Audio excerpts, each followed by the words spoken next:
Hey everybody, welcome to Adventures with Peps. With me, it's Peps. Today we are painting some Xenomorph eggs. I have been binge watching way too much Alien Earth teasers and Romuluses on Hulu.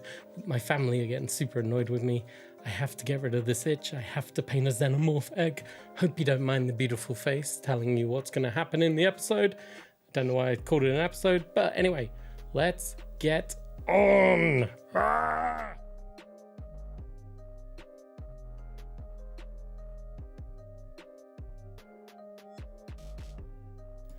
Right, let's get going. The egg, like capsule, containing a facehugger, generally considered to be the first stage of the life cycle of the species Xenomorph XX121. They are produced and laid by a queen, but can also be produced by the inducement of a process of metamorphosis on a captured victim, which then changes into the egg. Xenomorph eggs by themselves are seemingly inert and are often dismissed as nothing more than a lifeless vessel, simply designed to contain the facehugger. However, study has shown that they are in fact complicated organisms in their own right, and that they exist in a relationship with the facehugger they contain. They notably possess the ability to sense or otherwise detect when a potential host creature approaches, at which point the 4 petals at the top of the egg open up and the facehugger within launches itself at a nearby victim. It's full of leathery objects, like eggs or something. Kane, regarding the eggs inside the derelict. Ultimately, the eggs are produced by queens and then laid through the trunk-like appendage at the rear of their body. Each egg contains a fully formed facehugger the moment it is produced. Eggs stand around 2.5 feet tall and are typically brown-black and leathery in appearance, although older specimens have been seen to exhibit a drier grey-white exterior. I should have read that before painting these. I went with green. I thought they were green. Oh well. Let's carry on. Far more than simply a hollow vessel in which the facehugger resides, the egg is in fact a complete organism. The capsule itself is incredibly durable. Experiments have shown it is possible to drop one off the top of a tall building in Earth's gravity, and it will bounce upon impact with the ground without rupturing or causing any harm to the facehugger within. Even at 3 times Earth gravity, the egg will maintain its integrity. Likewise, the tough outer skin is difficult to cut through, and doing so will cause acid to spray defensively from the incision. An egg usually contains a single facehugger, but some have seen to contain as many as 4. Other than a facehugger, eggs also contain a mass of fleshy and stringy ligaments, the purpose of which is unknown. An egg and its occupant typically weigh around 60 pounds. It appears that a hot, humid environment is preferable for the incubation. Eggs can apparently sustain the facehuggers they contain for hundreds, if not thousands of years, with no external nutrients or assistance. Specimens discovered by the crew of Nostromo had apparently been dormant for hundreds, if not thousands of years. The key to the egg's long life is the manner in which it locks much of its energy generating acid blood in stable salts that decay very slowly over long periods of time. However, it seems that despite their ability to last a long time, eggs will eventually expire over time. During Kane's exploration of the derelict on LV-426, he fell and directly struck an egg, yet it did not open or respond in any way.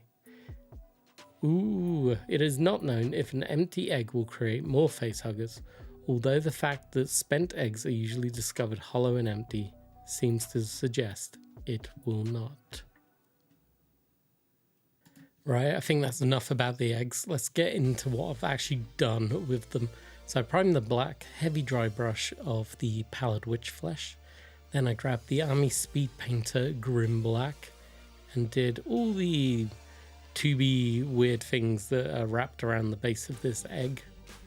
I assume that's what they look like. I feel like it's part of the hive, isn't it? So it's that black resinous stuff that the Xenomorphs spit everywhere. I then used the sand golem to start the process of the mouth and the petals, as they call them, where it splits. And I just very quickly, as you saw, I just slapped the brush across in the cross section, and then the ones that are open I went inside as well, just to fill them out. Then we grabbed, I've forgotten what this paint's called, it's the green, it's the Absolution, there we go, green. I always thought they were green until I read that description where it says they're brown leatherish colours. I could have sworn they were green. Either way, mine are green. I like them looking green, and I'm just slapping this down nice and heavy. They got a lot of texture on the model already, so you don't have to go overboard. It's just let the speed paint do its work. So in the game, another glorious day in the Marine Corps, you get 4 closed eggs and 2 popped open eggs, which conveniently match that you only get 2 facehuggers, which will be a painting video very soon. I'm staring at them on my desk right now. They're going to be fun to paint, so much fun. So I assume the 2 facehuggers came from the 2 open eggs, so that all adds up. And with that, we can skip forward because you don't need to watch me paint every egg. I think that would drive you nuts. We then grab the purple alchemy. This is going to be used on the petal gaps. I'm going to try and paint as neatly as possible down this little slit. There's going to be 4 of these, obviously, 1 for each petal opening. And the joy is, it doesn't matter if you're messy. As you can see, I've covered my hand in the paint because I'm obviously a messy pup. But there you go. That is pretty much a completed egg now. Now that I'm looking at them in green, I'm like, of course they're brown. What made me think they were green? I think in my head I'm imagining the Littlest Pet Shop or whatever it was called. You know, the giant Venus flytraps type creature. I think that's where my brain went. I think I had a complete brain fart, which is hilarious. But yeah, I think that's probably the end of this video.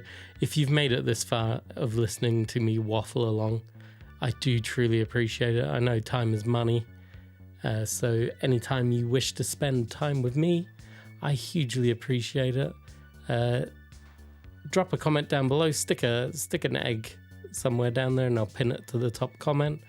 And as always, like, comment, subscribe, join the coffee club if you want to buy me a cup of coffee. And I will see you in another video very soon. Cheers for watching.